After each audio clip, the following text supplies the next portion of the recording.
Hey everyone, Steve Britton here.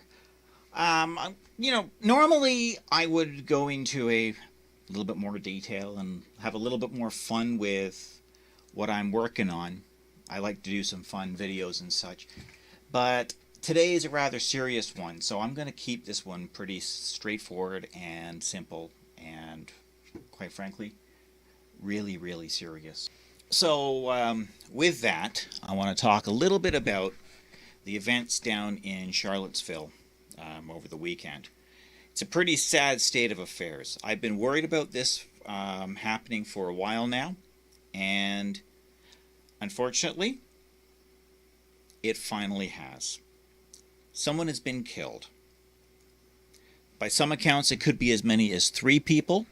We don't know for sure, of course, because as of the time that I'm recording this, I haven't seen any more information about the helicopter pilots in that helicopter crash that happened on the same day. What I do know about was the Dodge Challenger that was driven into the crowd of people, and what I know is that the driver of the Dodge Challenger is a white supremacist and hung out with the white supremacist rally the night before. Until I had that little bit of information, I was prepared to keep an open mind and not not go ahead and say that this really was a hate crime. But I can't see it being anything but. The sad state of this, so I don't know what to tell you at this point. It's sad and it's tragic. And if you look at what's going on Twitter, you see the left side, the Black Lives Matter crowd, the Antifa supporters, all blaming all white people. And what do you see on the right? Well, what you see on the right side of things is you see all the right-wingers blaming Antifa and BLM. And you know what? Everybody in this event is really to blame here. There's no one single group.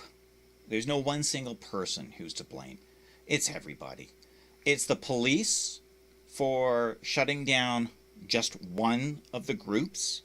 And for those of you at this point who are going to accuse me of supporting the white supremacists, I want to be clear on something here. I do not support white supremacy. I do not support racism, and I do not support bigotry of any form. But I do support freedom of speech, freedom of expression, and freedom of assembly, which are 3 freedoms which I consider to be paramount and consider to them be fundamental to personal liberty, which is one of the basic human rights that every single one of us have. And freedom of assembly must mean freedom of assembly for groups that I don't particularly like. Freedom of speech has to be freedom of speech for ideas and opinions that I abhor. So that freedom has to apply equally to racists who want to express their racist opinion, provided, of course, that they're not advocating harm to anyone. But I want to make it clear that just because I support a freedom does not mean I support the viewpoint being expressed. So with that said, I think that the police are at fault to an extent here, because they failed to shut down both sides when they saw the clashes starting to happen. And I think, of course, that the white supremacists are to blame, in part, because they came ready for a fight. They came to this event with shields and spears because they knew full well that Black Lives Matter and Antifa and all the various left-wing organizations that are supported by George Soros and his ilk are going to be there. And they're going to be gunning for a fight.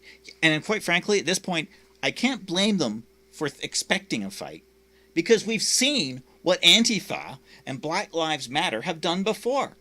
Black Lives Matter, the only thing, it's not a good thing. I take that back. The only real thing that Black Lives Matter has accomplished is black neighborhoods being burned down.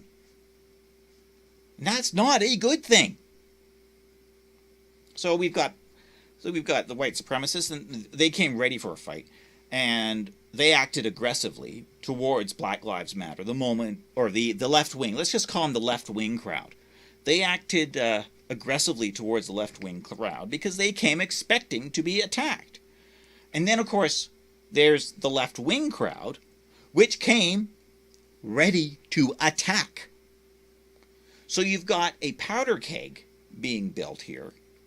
You've got the police, you've got Black Lives Matter and Antifa and the left wing crowd, and you've got the white supremacists and the neo-Nazis. And by the way, those are both collectivist groups as well. So I'm not going to call them right-wingers, because National Socialism, hear the name there, is a derivative of fascism, and fascism is a concept which is embroiled around the whole concept of the Italian word fascia, which is a bunch of sticks put together as a group.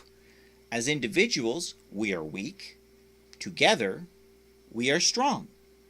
So you've got this left-wing group facing off another left-wing authoritarian group with bigotry and racism at its core. You've got Black Lives Matter, which is a supremacist group as well.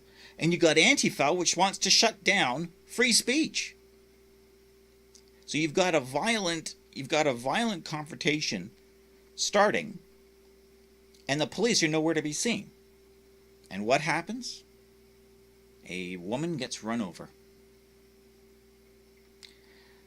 I really, really hope that this is the trigger point.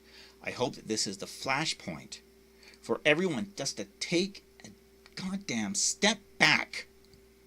Think about what you're doing. Think about who you're hurting. I just want you to realize that freedom of speech does not mean you may speak as long as you are only speaking my point of view. Do not speak if you're voicing a different of opinion, because that doesn't work. That's not freedom. The moment free speech is denied to a person, speech is no longer free. So figure it out. Get your butts in gear and start respecting the rights of others, because only in mutual respect of freedom will we be able to get out of this escalating cycle of violence which is starting to kill people. Antifa is an absolutely vile organization. Their whole intent is to shut down speech and opinions they don't want to hold. They don't want other people to hold. And I really hope that the local governments start declaring Antifa to be a domestic terrorist organization.